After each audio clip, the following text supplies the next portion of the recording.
Hi guys, welcome to Learning Electronics Repair and Car Booty Time. We have a PC here, or most of one.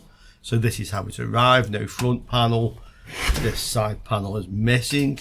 I can see down there, maybe you guys can see down here as well, a large circular looking heatsink. Is it?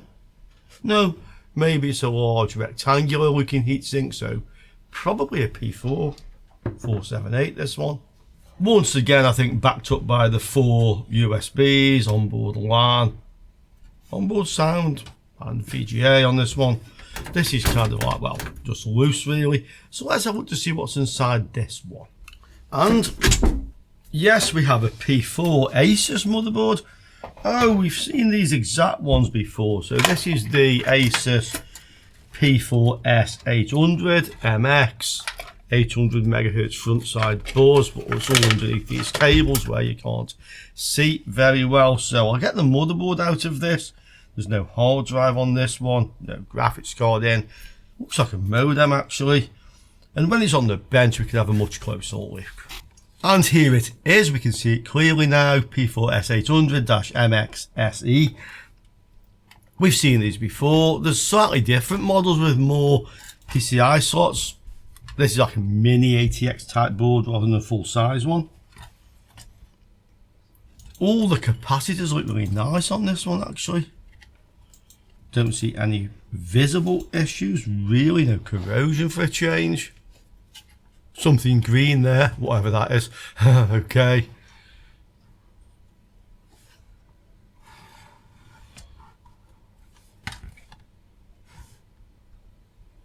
But really, generally in nice condition. The slot's looking good as well.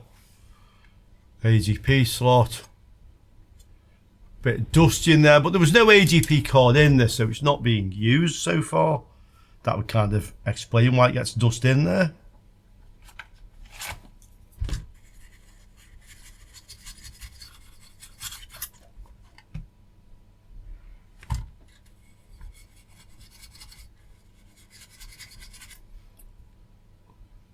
But not too bad really.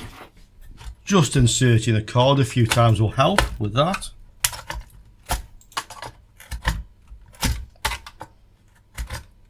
And even more so if we put a bit of ISO in the slot before we do it. Okay. Yeah, we can try that just to make sure it's working.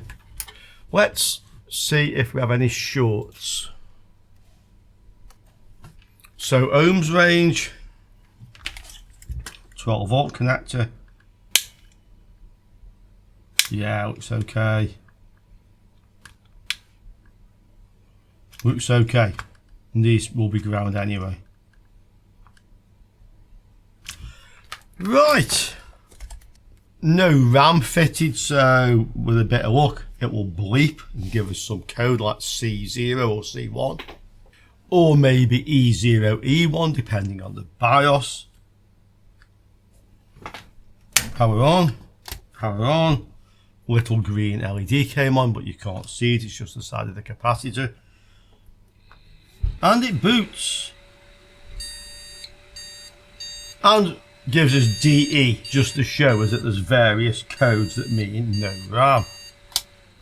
Well, the RAM slots feel and sound nice and positive, a nice click when it went in there. Yeah. Go again.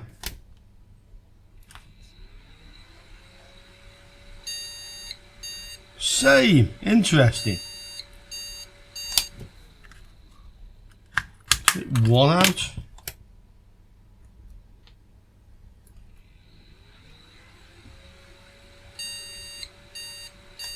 DE.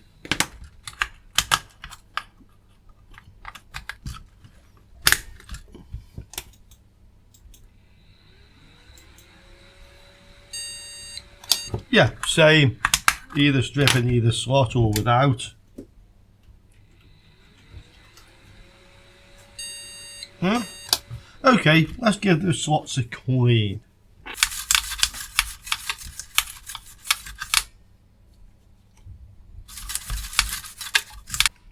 Okay, let's try now. Yeah, it seems happy with that. So just dirty RAM slots. We'll try with the onboard VGA and then we can try with the graphics card as well. Okay. Again.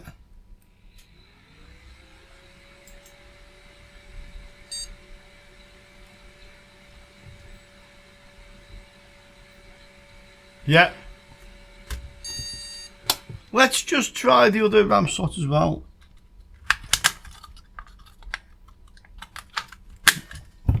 On.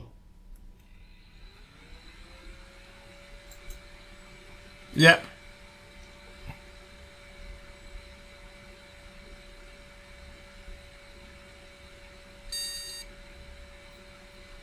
Interesting.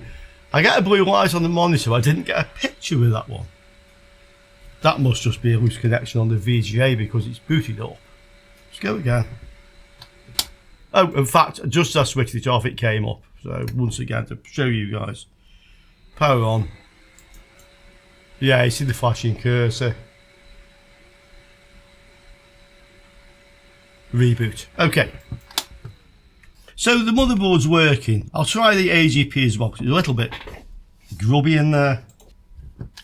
Okay.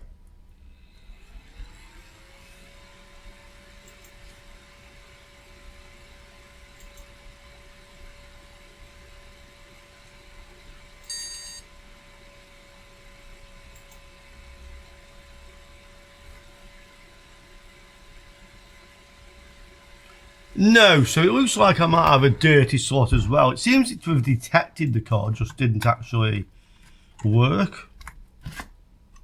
So I'll do the same and give the AGP slot a clean as well. Okay.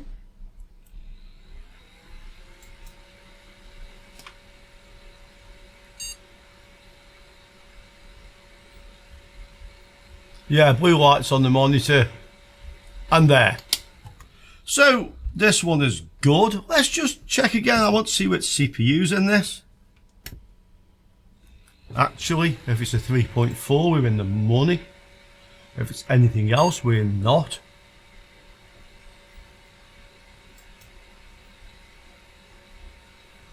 Well, it was off the screen, so let's have a look. These P4 socket 478 appear to be by far the most common of retro PCs. And 2.8 seems to be the most common CPU.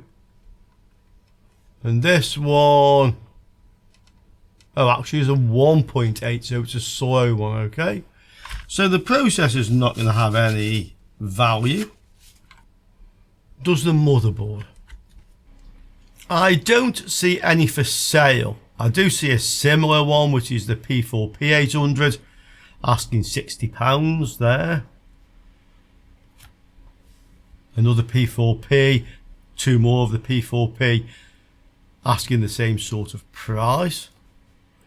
Oh, there's one there, pre-owned, yeah, £27 plus 10 delivery, so 37 roughly. So that seems to be what it's actually worth. Then somebody else seems to think it's worth 139. Oh, okay. Let's see if anybody's been buying these models for retro gaming. And they have. In fact, one sold in November. Exactly the one I have. A bundle with the CPU, memory. I can certainly put stuff with this. 55.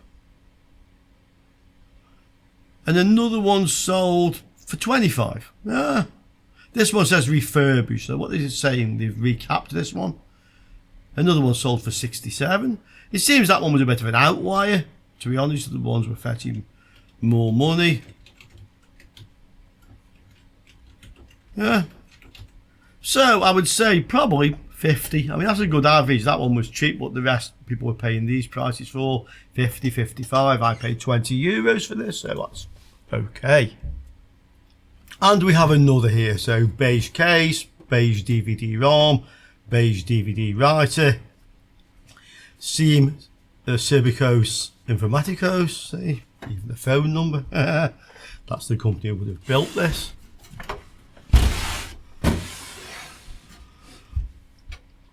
looks very similar to the other one. So onboard LAN again for USBs, onboard VGA parallel port. This may well be another P4 just to add to the tally. Some corrosion there on the fan, or rather on the back of the power supply. The fan maybe in the bottom. Well, that's what we have. So what do you think, guys? I'm going to say yes, another P4. This one appears to be in reasonably good condition, at least from the outside. And we have Gigabyte. And this is not a retro PC. So look, this is PCIe. So yeah, not retro. This one just looked like it was, and often that's how I find these at the car boot sale if I don't get a chance to look inside them sometimes. Or they just come as a batch. Yeah. Hard drive on this one. So I don't think we have anything of interest here really. It's an AM2 Plus or AM3 motherboard. We can see the Gigabyte. Ah, well, let's get this one apart and let's see if we have any chance of making any money from this. Is it worth anything? And here is our not so retro motherboard. Well, the capacitors look good. This has the polymer or solid electrolytic capacitors, which really don't tend to fail in the same way as the aluminium ones anyway. We should still just make sure there's no shorts in the VRM, and then let's see if this one works. Yep, very high resistances there. That's good. Let's go. Oh, interesting. So it's bleeping like there's no RAM, but there's no codes on here. That could be just a bit of a dirty slot in the PCI. And that appears to be exactly the case. 4D, rather unusual code for RAM. Let's take the single strip of RAM out. Again, let's try. Same code, so that is definitely RAM. I'll just try and reseat this. See if it wants to work now.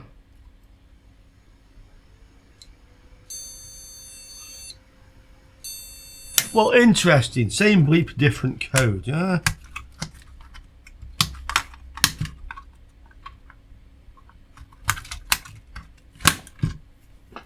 Try the other slot.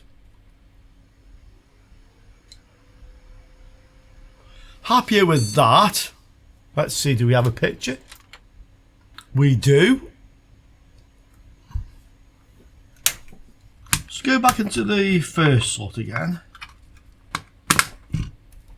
Try this.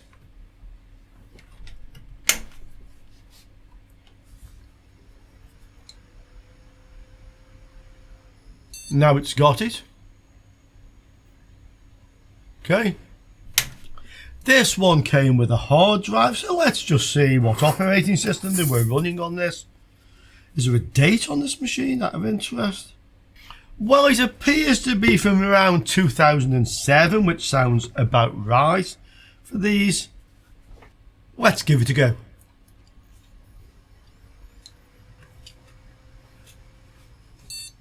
Yeah, one bleep.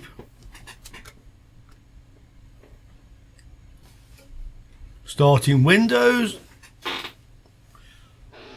Windows 7 by the looks of it.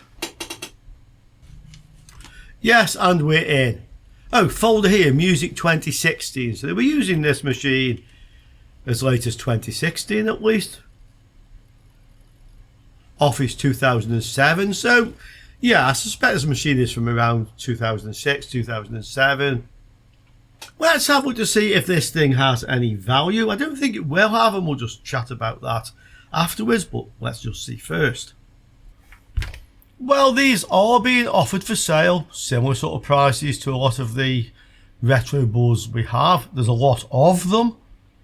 Yeah, there's plenty of them if you wanted to buy one. There's lots to choose from here. Lowest price at $25.17 from Germany. Obviously that would include more postage if you didn't live in Germany. So yeah, that's what we have. Is anybody buying these things?